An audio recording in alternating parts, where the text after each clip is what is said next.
Hey everyone, welcome to part 2 of our lecture. So we've been talking about the fall of the Berlin Wall. We've been talking about the end of history.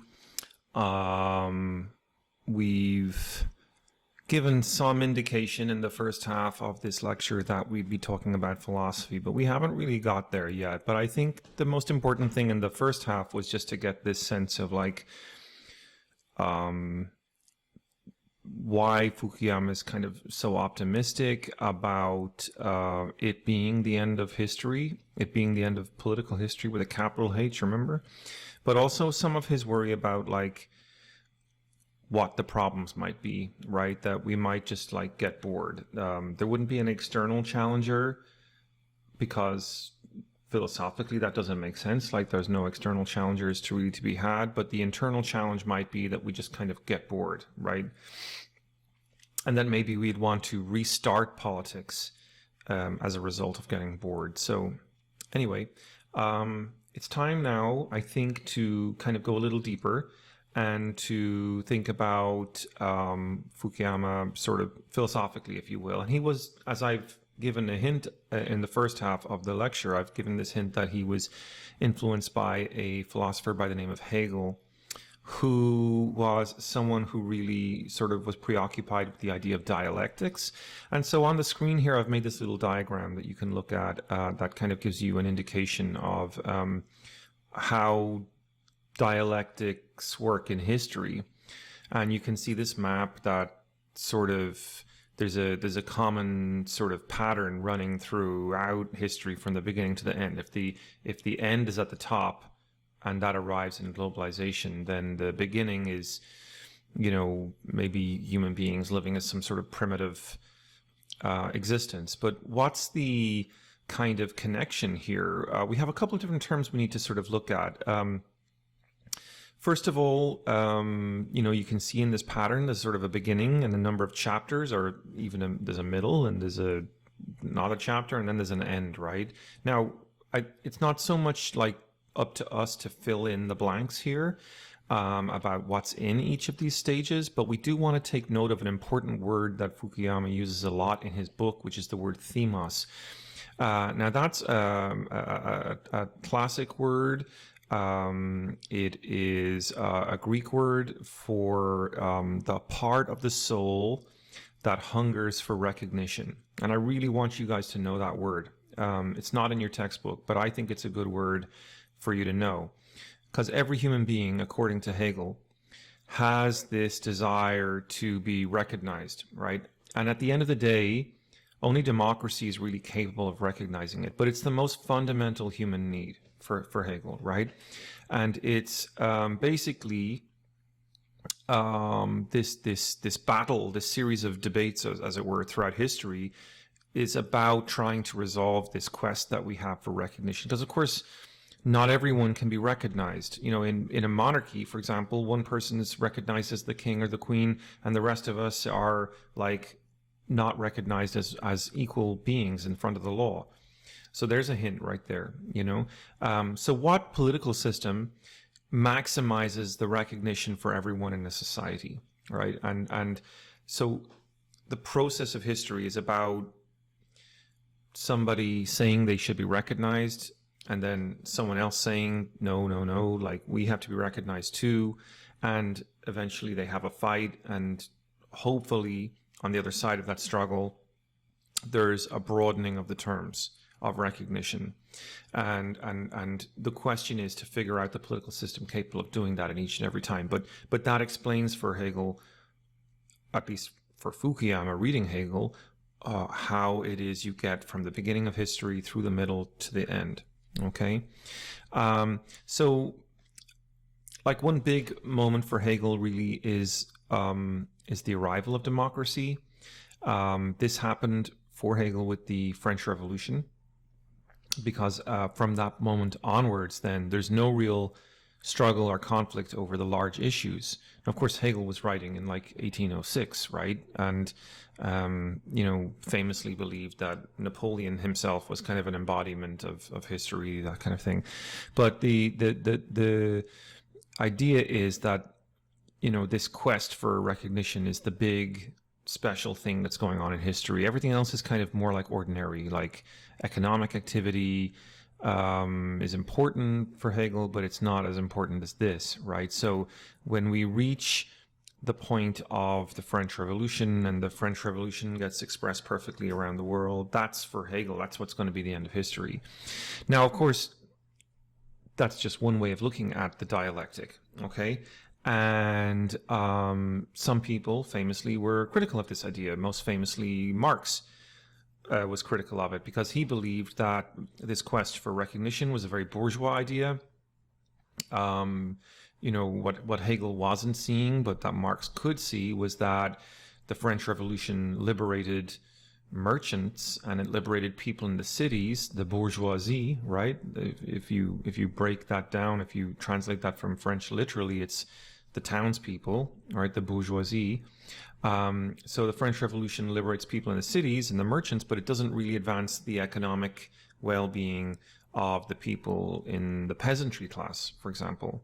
So you're going to see here a famous cartoon where we have Karl Marx saying he finds Hegel on his head. And what does that mean? It's kind of a joke, but the idea is that Hegel had been sort of focusing so much on debates and the rationality of the idea that history is motivated by this series of debates about what's the optimal system of government to recognize everyone, that he'd kind of forgotten about the material world, that there's rich people and poor people, in all of this. And just because a system recognizes someone's right to vote doesn't necessarily mean that it's going to be the case that everyone's going to have equal access to wealth, And Marx says, well, what good is a freedom where you've got sort of formal recognition by the government, but you don't have the ability to put food in your belly, right? Or where the system can be kind of corrupted by the power of the wealthy, right? Because even in America, we know, for example, there's a famous study by Gillens and Page that came out a few years ago. There are a couple of Harvard, or Princeton rather, professors, and they show in concrete terms, like how in America democracy doesn't really exist because the wealthy have such, the preferences of the wealthy are so much more loudly expressed in the way we legislate than the interests of the poor. Like the interests of the poor are, the preferences of the poor are rarely, if ever, expressed in legislation, right? So a tiny, tiny, tiny handful of people who happen to have 80% of the wealth, they're the ones that get to dictate really through their lobbying and their financial interests what legislation gets passed by Congress, right? And so Marx has this real problem, like what good is democracy and free markets and all of that if it still means the vast majority of people are getting exploited while the rich basically stay rich, right? Is that real recognition? It's, you've given me the right to vote, but democracy doesn't mean anything so long as the power of our vote is inconsequential next to the power of financial power, right? Financial wealth, that is to say. So how does that change Hegel's theory? Well, what Marx famously says is that he really respects Hegel, right? He thinks Hegel is the greatest teacher of history that's ever lived. But he finds him upside down. Specifically, he finds him standing on his head. So what does that mean? It means you got to take the intellectual content of Hegel and put it on its feet, right? The body has to be on the ground and the head has to be on top. Hegel has made ideas and debates the driving force of history, whereas Marx is saying, no, it's this struggle for material redistribution ultimately and control over material wealth. That's the real struggle of history. So here's the way it gets re-expressed with Marx. I don't want to spend too much time on this because we could get really bogged down on it, but it's the same diagram that Hegel offered, except this time we filled it in with concrete material phases of history. And if you want to pause the video here and have a look at it yourself, you're welcome to. But you can see that we have phases of history where there are kind of, well, what Marx called modes of production, right? At the bottom, you have original man, right? Which Marx refers to as an Asiatic despotism, where man has kind of emerged from being an animal, and he begins to be able to manipulate the world through accumulation of basic surplus, right? So prior to that point in time, you have a more unevolved man, right? He may be living in tribes or what have you, but he hasn't really got the ability to accumulate surplus. And surplus is the lightning bolt. I put a little lightning bolt on the screen here just to sort of really indicate this, that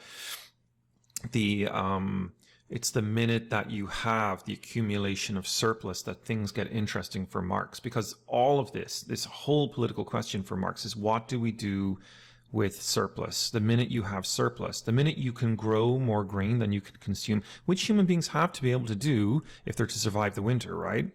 So, because you won't always have grain, but once you have surplus grain from your agriculture, you got to store it. And if you're going to store it, you got to be able to defend it, because if you're out working the fields and no one's protecting the grain, then the next door neighbor guys, they can come and steal your surplus.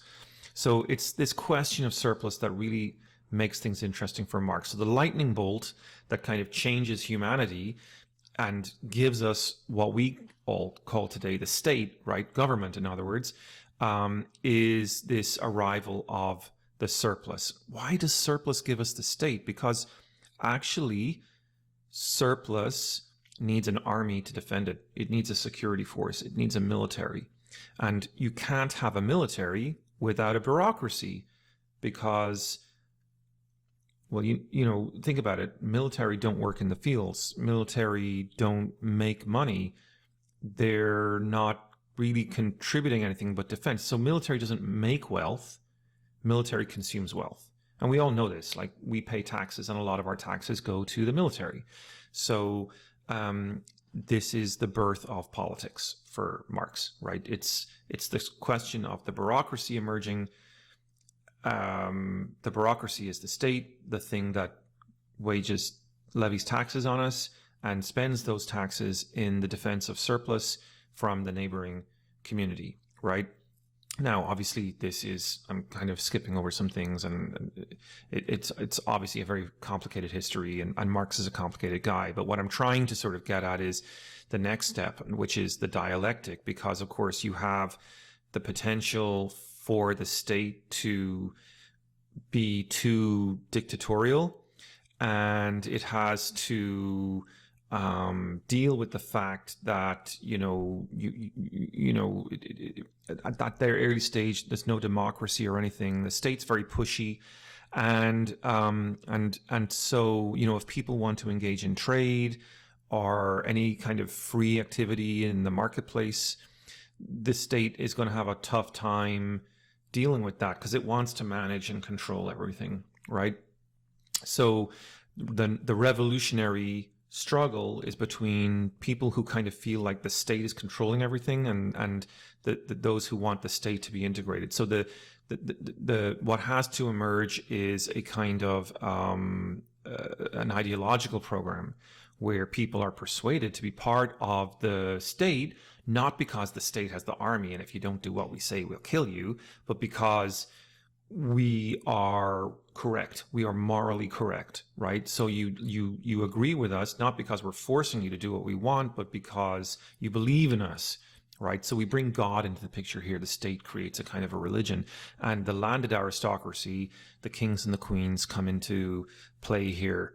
But the kings and the queens, of course, while they are more legitimate than the pure sovereign despot, they still have to deal with the fact that there are changing technologies, enabling new forms of transport and trade around the world.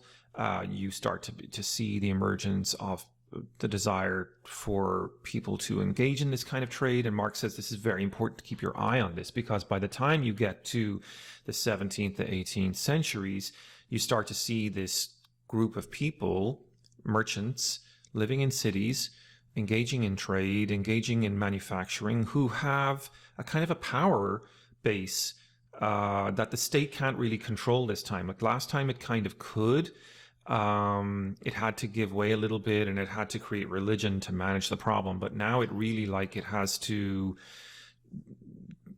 a kind of a super big crisis to yield to, right? So the kings and the queens kind of their time, and with the French Revolution, their time is up, and the state has to bend again to this new group of people who've arrived and who are making these demands. This time they're called the bourgeoisie, right?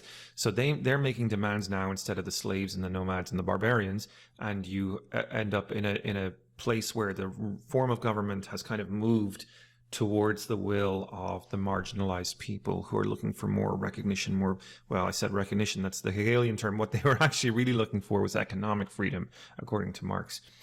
Anyway, again, moving very, very quickly through this, but after the French Revolution, you can see how far the arrow has moved over now sort of towards freedom, and you have bourgeois democracy. Now this is what Hegel calls the end of history, but says Marx, there's a problem because you still haven't given everyone economic freedom. You have the proletariat. These are the people that are working now in these new things that have come along called industries, high-tech industries, manufacturing systems, assembly lines, very, very sort of well documented by Marx and Engels in the manufacturings of Manchester, England in the middle of the 19th century.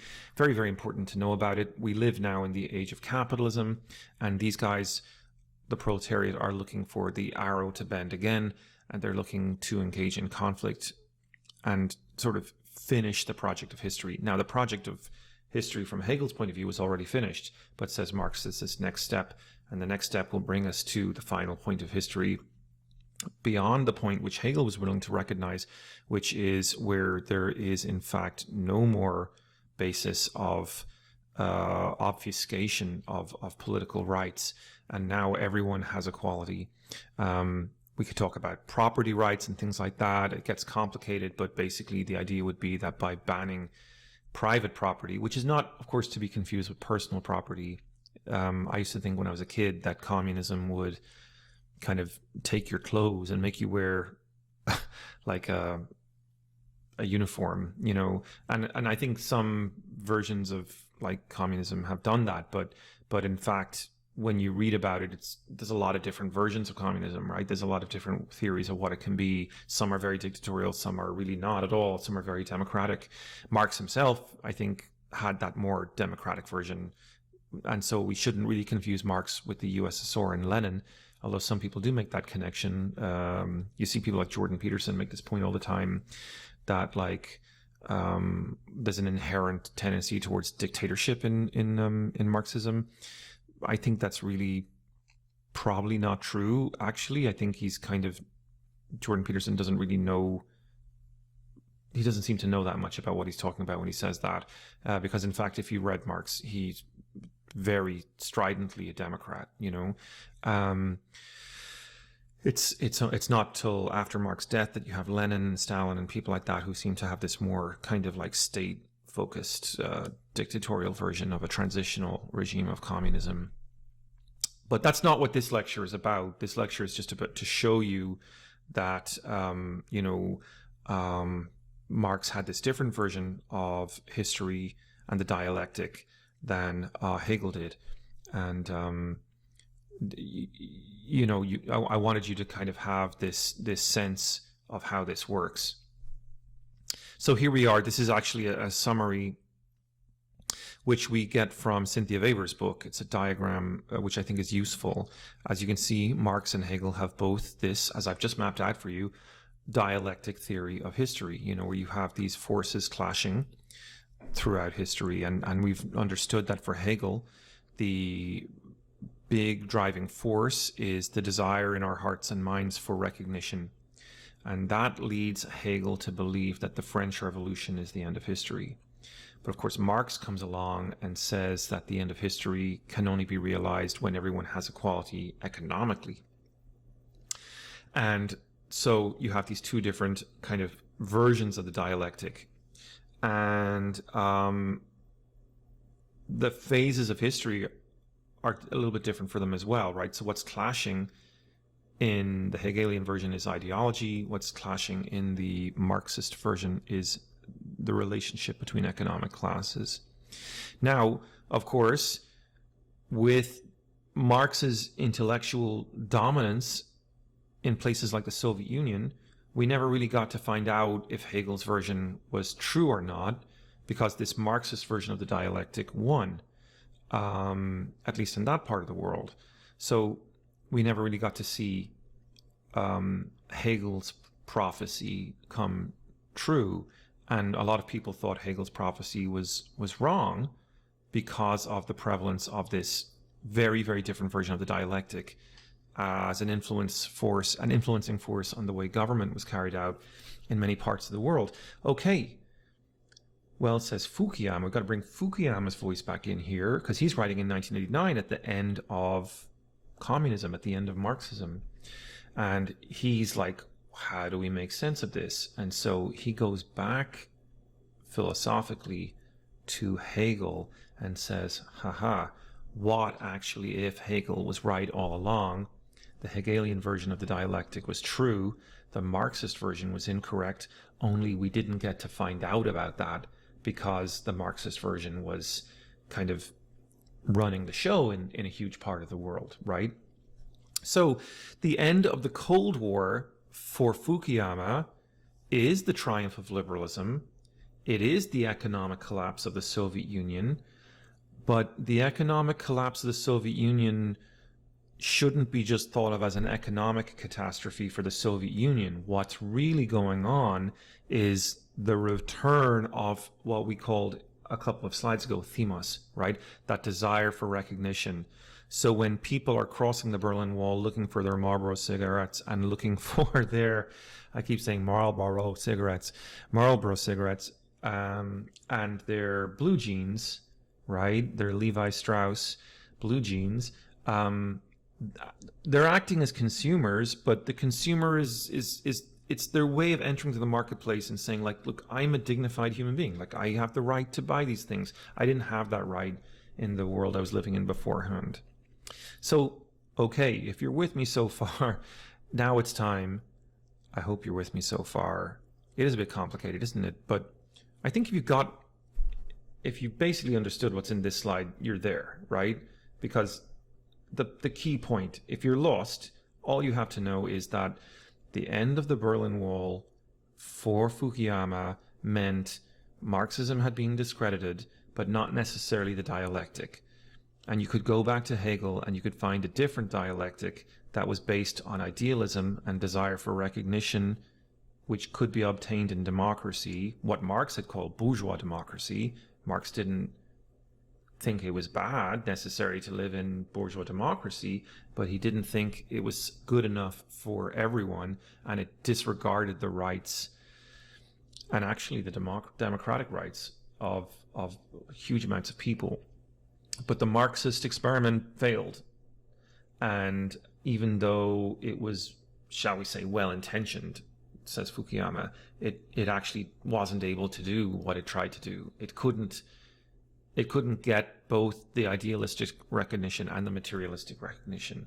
So says Fukuyama, well, we got to go back. We got to go back to Hegel, because liberal capitalism may not be perfect. Like, some people do go poor in it, but at least they have the right to vote. And that's what matters.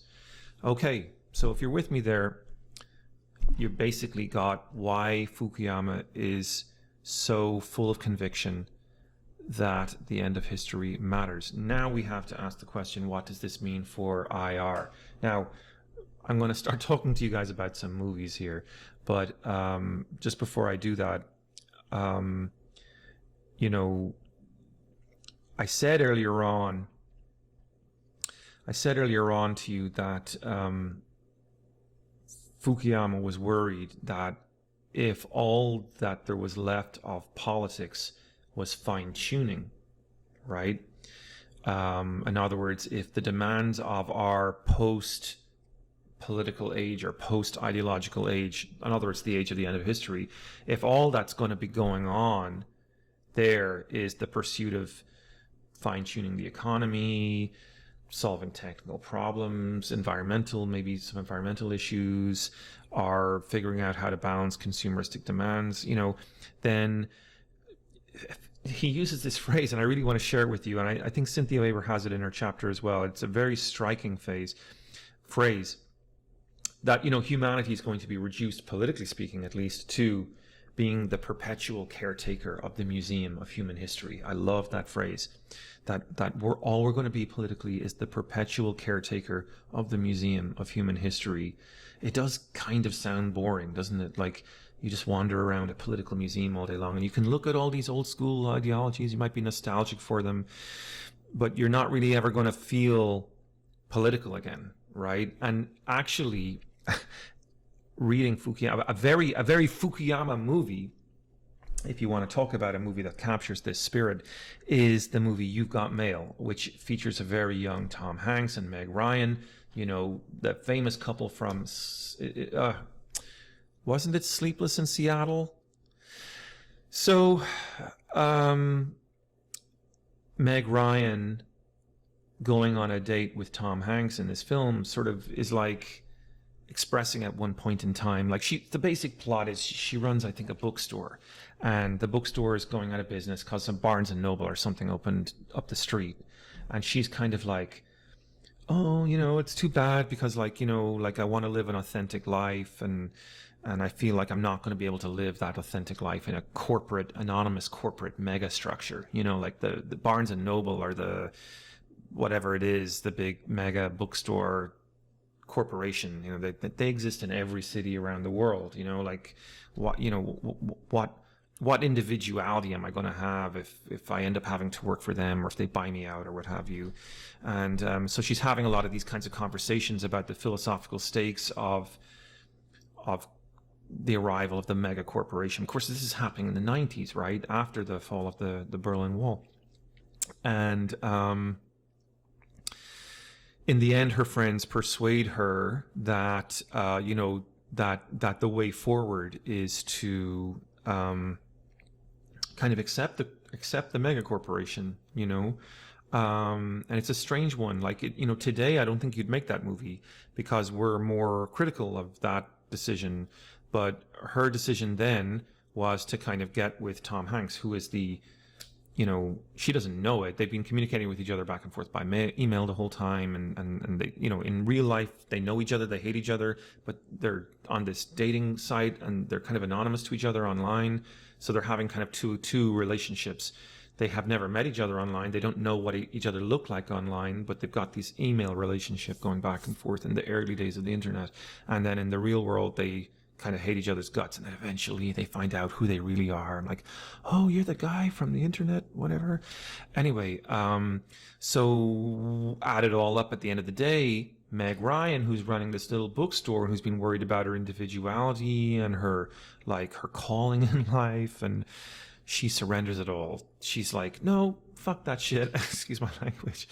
I'm just gonna go off with Tom Hanks here and screw my little bookstore and my my unique existence that I've been having, and the special significance of my unique existence. That's all going to be gone now. It's out the window. So, this is kind of mad, isn't it? Like, I think it's a brilliantly Fukuyama moment, because it absolutely it just perfectly captures, I think, this sort of sense of like, wow, holy cow, like if this is what we're doing now, if we're giving up all our lives to the logic of the marketplace, and we don't believe there's ever going to be any challenge for that. Sure, I mean, I think I see Fukuyama's point. Like, now he's an advocate for democratic capitalism. Like, he's celebrating all this. He's pondering if we might get bored someday, though. And I think you can already see the symptom of it in Meg Ryan's situation. Now, I want to talk to you guys a little bit about a guy called Mark Fisher in a minute, and how he sort of another decade and a half later, again, in more recent times, before he died a couple of years ago, but before he did, he was talking a lot about movies and how movies kind of embody or represent our boredom in capitalism. And again, it's so important that if you're lost here, let me just say, like, none of this is an argument necessarily to go back to communism or socialism or something like that. This is an argument about what's going on inside democratic capitalism. It's not like there's a dialectical opposition to capitalism coming here. Cynthia Weber is really emphasizing this. Now, I don't know that I personally fully agree with this, right? And in the next module, you're going to hear me being probably a little bit more critical of all of this. But anyway, for now, though, just want to talk to you about some movies that kind of really capture that question of boredom, like that we confront when we are kind of stuck in the perfect consumeristic society, whatever have you, right? Meg Ryan giving up her soul to a global corporation, surrendering her little unique bookstore with its unique bookstore personality, and just becoming part of this anonymous machine, and that being celebrated in the 90s as kind of the epitome of a romantic comedy or what have you. That is very, very interesting. But let's take it forward now, because we want to talk about Mark Fisher, as I mentioned, and one of the things that he sort of discusses at great length in his book Capitalist Realism is a movie called Children of Men, which of course comes a lot later than You've Got Mail. But in Children of Men, you really start to see like a chronic expression of mental illness being brought on by this phase of capitalism. It's the year 2027. And as you see here on the cover of the DVD, no child has been born for 18 years. Human beings can't have children anymore. And Clive Owen, the leading guy here in the film, he finds a woman who has become pregnant. And it's like, oh my God, like people, governments want her. They want to figure out why she's pregnant, how, and whether this can be studied. So human beings can have children again. It's kind of like an ET vibe in that respect. Like, the government wants in on this. But Clive Owen is going to protect this woman. But that's not the point, right? The plot vehicle is just a way to give you a tour of the hellscape of liberal democratic capitalism. Without a challenger externally, nothing new is being generated within. And that kind of compromise that was being celebrated in You've Got Mail, like Meg Ryan giving up her unique personality, the thing that makes her, right? Surrendering it to Tom Hanks, by now in Children of Men has become like this chronic feeling of like, no, something's wrong here, right? So looking at the movie Children of Men symptomatically, you get to see that like, wait a minute, if human beings are starting to produce movies like this means like this is not going well, right? And there's been a bunch of other films that we can point to, that point to similar kinds of sort of expressions here. So let's bring in a classic movie that deals with this stuff, Her, by Spike Jonze. Here, it's also the end of history. The guy's living with his iPhone. Well, some sort of futuristic version of the iPhone or smartphone, whatever you want to call it. But like the thing has artificial intelligence now, and it happens to speak like Scarlett Johansson. I mean, if you were to give me a phone with an AI, I wouldn't mind if it spoke like Scarlett Johansson, okay? That's just being honest with you. But anyway, this guy's kind of a pervert. He's kind of a creep. His life is very boring. He has no real sort of unique sense of himself. He's been living in capitalist realism, right? He's been living in the hellscape, right? And it's consumeristic paradise. You can have anything you want. You can have a sexy AI on your phone that you can even kind of get it on with, right? Like, and he does. It's you want to watch the film and find out. But like Children of Men, it's the end of history, and the movie is more interesting not for its plot, but how it represents the kind of mental health breakdown that this guy's going through. He's not a well man, and you can even see the same thing going on in Mr. Robot, one of my favorite TV shows. Mr. Robot has a really interesting representation of the end of history as well, because this is a guy who has a mental illness as well, and he's fixated on the idea of revolution.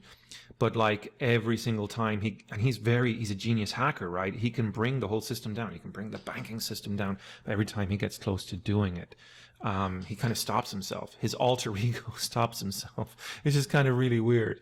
Okay, wanted to talk about all those in capitalist realism as a way of kind of like suggesting that the thing within capitalism that might create the end of history. I guess I'm kind of like agreeing with Cynthia Weber a little bit here. The thing that might get history going again is our inability to have something new, like something really new. Like, and even when we can, like Mr. Robot, we prevent ourselves from bringing it to happen, right? Like we kind of self-sabotage. Mark Fisher, I think, was really the guy. If you're interested, it's a very short book, by the way, Capitalist Realism. I recommend it to you all.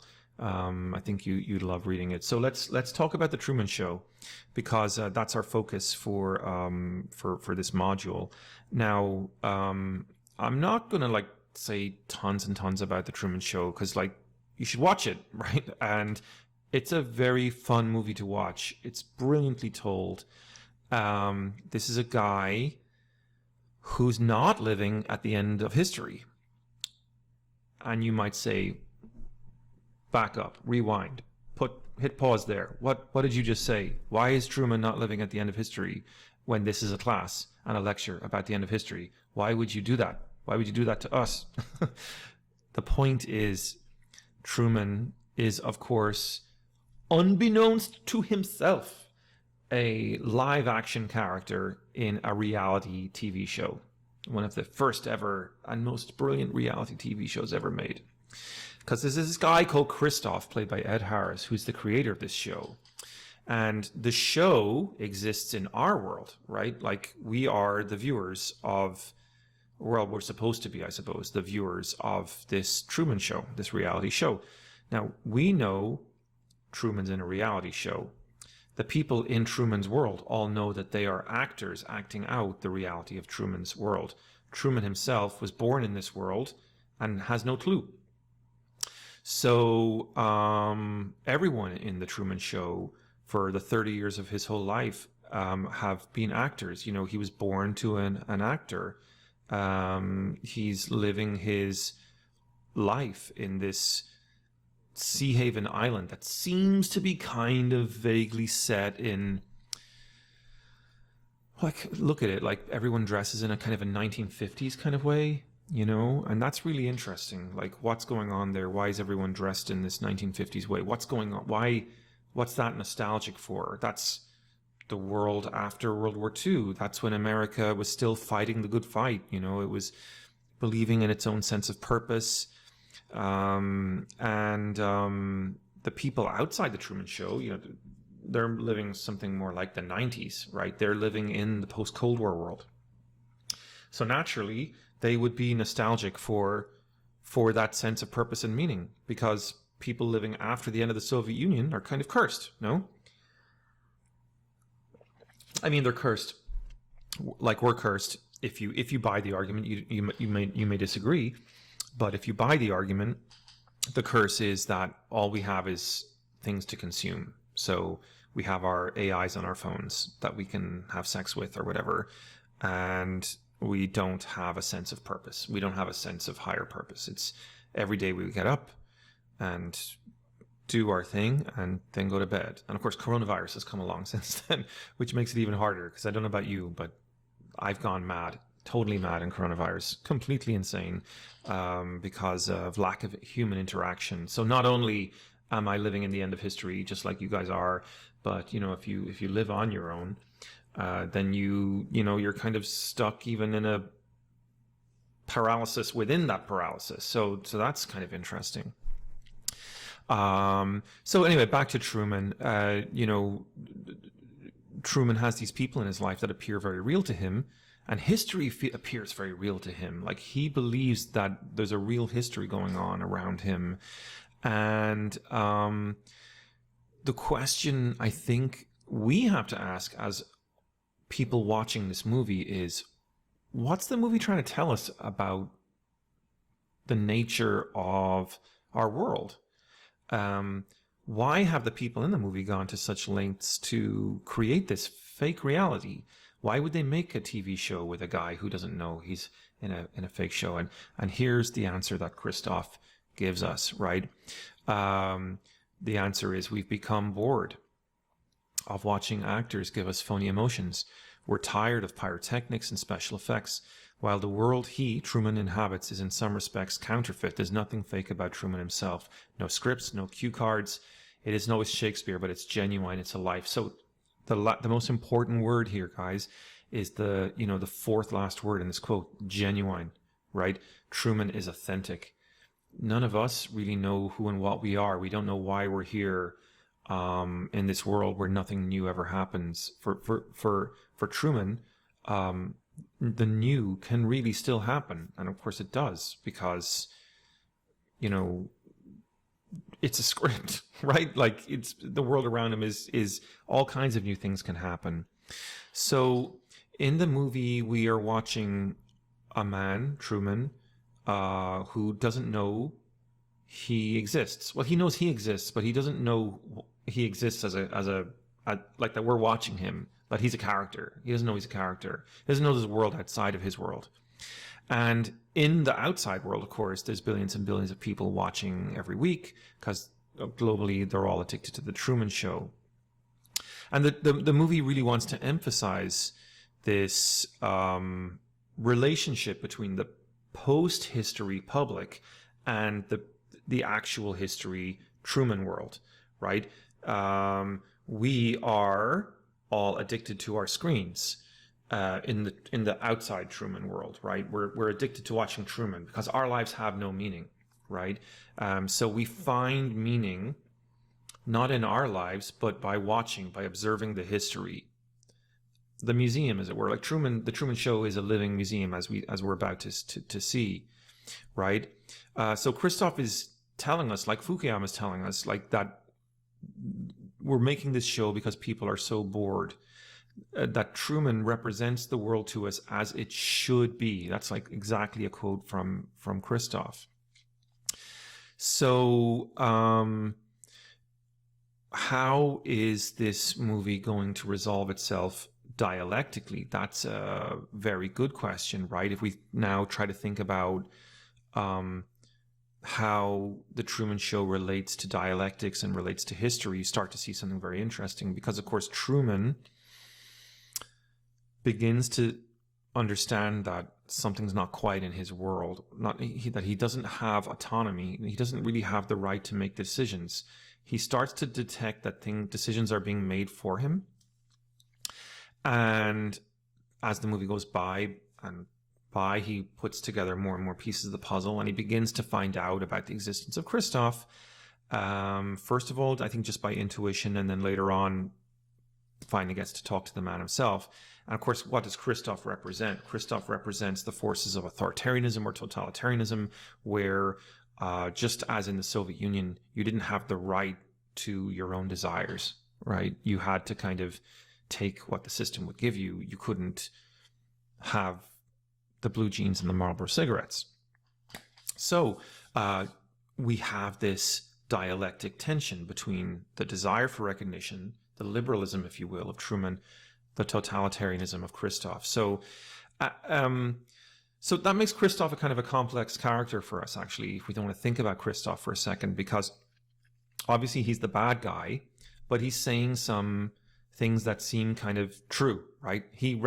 Christoph recognizes that our lives, the people in his world, the consumers that he's selling this show to, in other words, us, that we feel bored. Nothing's really happening in our lives. Just endless Pop-Tarts, the next shitty bullshit Britney Spears album, TikTok forever. Oh my God, I'm going mad. I don't watch any more of that crap. There's nothing really at stake in any of it.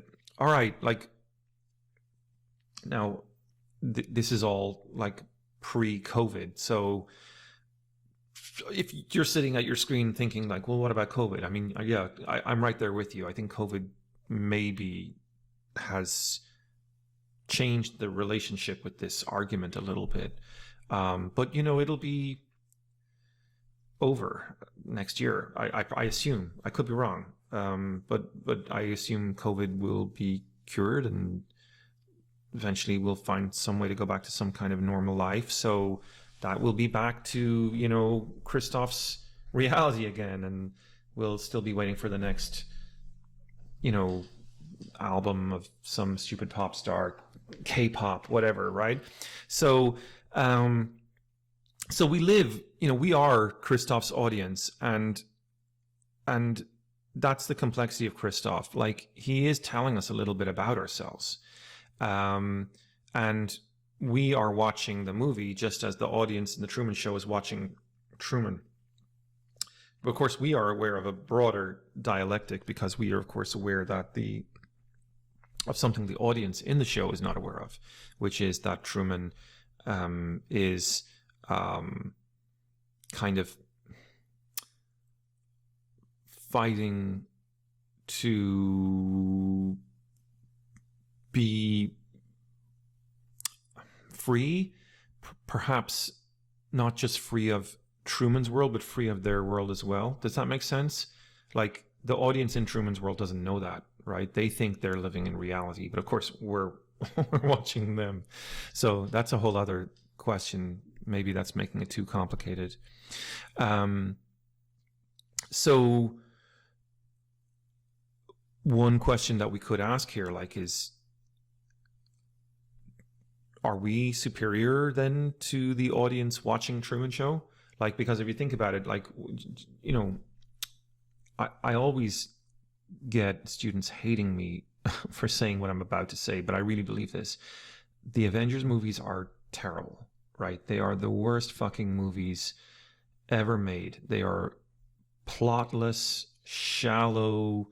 I hate going to see them in the cinema because, like, you know, especially if you, like, some stupid person, a friend of yours or whatever, invites you to go watch one, and people get so into it, and at the end they, like, stand up and they applaud, like, this movie is so good. I'm just like, what is wrong with you people? Like, there's no story, there's no drama, there's nothing at stake. No one really ever dies, or if they die, it's like on terms of their own choosing, you know, like because they decided to give up their life or something. But no one really ever gets killed by a bad guy, you know, not really, no one important. So you know, there's nothing really at stake in Avengers movies. And I'm not really trying to knock on Avengers movies. There's a lot of good movies around these days. I just don't think Avengers movies are good. But for me, they're symptomatic of something. Like, in a way, they suggest to me that we're also kind of living, just like the audience of the Truman Show, that we're also kind of living in that world, and we have the same problem that they do. You know, like, we're living in a media system that's designed to distract us from our real lives, you know, and we're addicted to it, just as the audience in the Truman Show is addicted to watching Truman. We're kind of waiting for the adrenal shock to awaken us, you know, to give us some memory, a memory of some time when things were real. So this sort of brings us then to the question, and we're getting close to the end here. You know, how does the Truman Show attack Fukuyama's myth? Fukuyama really, in a sense, shoots himself in the foot already. I think Cynthia Weber doesn't say it that way, but I'm kind of reading between the lines of Cynthia Weber, and I'm saying it that way. You know, that Fukuyama, by giving us that little comment where he's like, I wonder, will people ever get bored of this? You know, so Fukuyama has celebrated the end of the Cold War. He celebrated the death of communism. He's celebrating global democratic capitalism as the end of the Hegelian dialectic. There's nothing beyond this, right? This is utopia. This is as good as it's going to get. And like, the thing that he's saying is like, I wonder, would the only thing that might ever change anything is if people get really bored. And you know, what I think we're seeing, in what we all see, and the audience in the Truman Show sees, is the desire for autonomy, the desire to have desires. That doesn't sound like it makes sense, but think about it, right? Like, surrounded by advertising, Facebook knows your every move. It knows what you want before you even know what you want. If you are someone who likes guns, Facebook shows you a lot of guns. If you're someone who likes socialism, Facebook shows you a lot of socialism. So like, what's real? Like, everything's just a mirror of like what you already have been predetermined by data analysis to like. So what's going to really challenge you in that? What's going to be new? How do you have authentic desires in that kind of a world where your desires are kind of already just mirroring what you already thought you wanted? You can't really know if it's your desire, if it's just something that's being reaffirmed to you by some kind of computer program, right? You wouldn't know if you wanted something new or not, right? So that's what Truman's up to. He's trying to find that new thing. And so, I think Cynthia Weber makes that point very well. Fukuyama shoots himself in the foot, and we can be aware of that by observing the three worlds at stake in the Truman Show. World one, the first world is the world that Truman lives in, where he's unaware of anything really, but maybe slowly starting to become aware. He knows there's something mysterious going on. World two is the world of Christoph and his audience, and they have a big challenge coming, right? Like when Truman wins, which is what they want, right? They want Truman to win. But the thing about it is, when Truman wins, that's the end of the show. So what can they be addicted to then? It's like I don't know about you, but like when I've watched all my show on Netflix or something, and there's no more till next year, I'm always kind of like, well, what am I going to watch now? Like I've been waiting a whole year for the next season of The Mandalorian or something to come along, and what have I done in the meantime? I've distracted myself with endless bullshit, lesser television shows. So yeah, we do have that relationship. I think we can well identify with the problem that the Truman Show audience is facing. They're going to have to come to recognize that the thing that they wanted is actually the thing that's going to kickstart something new for them, which is a world without the Truman Show. That's weird. And then, of course, there's this other world, the literal world that you and I live in as the people who watch the movie, right? And it seems that at least by identifying that world, Cynthia Weber is trying to get us to think about what we can learn from the movie. And can we learn that the end of history doesn't have to be our fate? The movie, obviously, in many ways, the audience of the film, obviously, in many ways, is a testament to the end of history. But when Truman wins, the end of history ends, right? And that's what Cynthia Weber, I think, wants us to take from this film, that the end of the film shows us that the end of history doesn't have to be our fate. We can reach the end of history and start history again. Does that sound crazy? The end of history? I don't know if it does, but that's how I'm explaining it, right? Like the true choice, the true ability to desire the things that we really want to desire. To get to that world, it can't be a world of advertising. It can't be a world of artificial intelligence, infinite consumerism, distracting us, AIs that entertain us, where nothing new comes along. As Mark Fisher was arguing a couple of slides ago, we need something actually new. And the only way to really do that is to kind of come back to ourselves as individuals and end this consumeristic reality. So here's the crescendo. Here's the point. Cynthia Weber, and I don't know if I fully agree with this, by the way, and as I said, I will challenge this probably in the next lecture, but Cynthia Weber is interested in this third world, which is the world of our world, right? First world is Truman's world. Second world is the Truman's audience's world, Christoph's world, in other words. And then the third world is us watching the movie. And that third world, Cynthia Weber wants us to recognize us as living in that world, because she, I think, isn't so hot on like the fact that we're all like hopped up on the latest iPhones, flat screen televisions, Gucci handbags, and Britney Spears and TikTok, right? All of that for her, I think, is very much distracting, and distracting from the real political purpose that's in front of us. And she notes it right at the end of her chapter on globalization, that we have to try to live in a less mediated way. Less mediated way.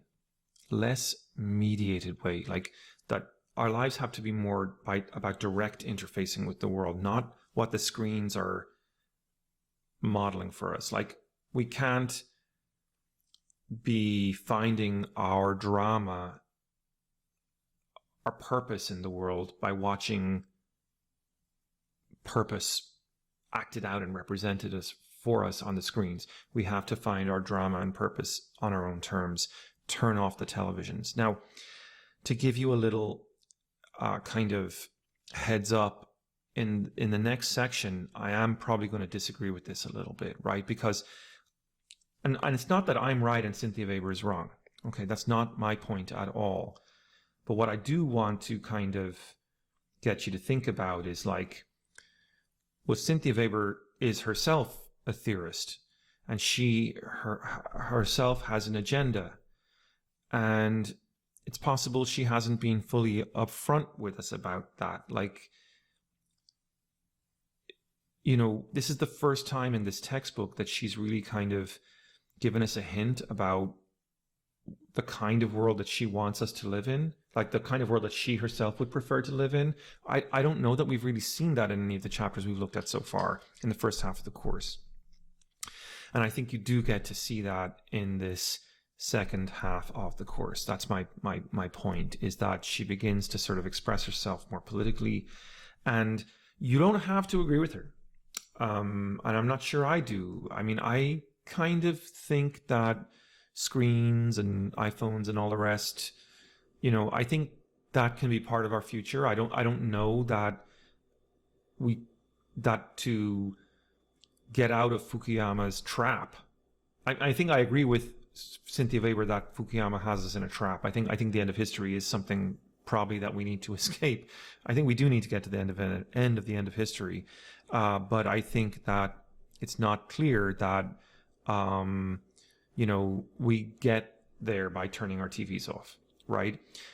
Because, you know, on the one hand, Cynthia Weber wants us to turn off our televisions to find a more authentic and true basis for living. And, you know, okay, fair enough. Like, if you believe that turning off TV gives you that, more power to you. And I know a lot of people really do find meaning and purpose in that. Like, people want to go out to the woods, get back to nature, you know, have meaningful conversations with friends, all of that kind of stuff. But on the other hand, like, you know, I don't know if you've noticed this, but she's, in a sense, like, she's still in that Hegelian notion of the dialectic. She's just implying that there's another stage again of history beyond the one that's alienating and boring that Fukuyama gives us. Like, what she's not doing here, Cynthia Weber, I think, is recognizing any kind of Marxism at all. Like, she's simply sort of saying that Fukuyama stopped the stopwatch too soon. You know, that there's a moment of integration of the dialectic yet to come, but we'll find it in this Hegelian manner. So Cynthia Weber kind of agrees with Fukuyama that Hegel is the way to go. Like, Hegel is the right dialectic. Just, we need to go further. Excuse me. God. That we need to go further with it. Excuse me. And what does that mean? I think it means two things, and this is kind of where I'll wrap up. I think it means she's very suspicious of any other idea of a grand narrative of history that we have to struggle with if we're going to find meaning.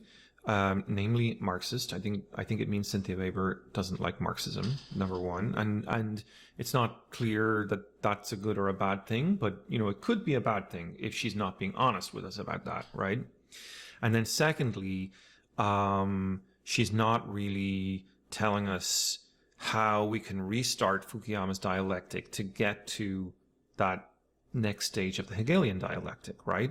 So I think my question for you guys as students, as we come to the end of this lecture, and I apologize this has been so long, but I think my question for you guys as students reading Weber, reading Fukuyama, is whether you guys at home think this is a good idea or not. Like, do you think our lives would be more free if we turned off our television screens? I guess that's the real problem that we're facing right now.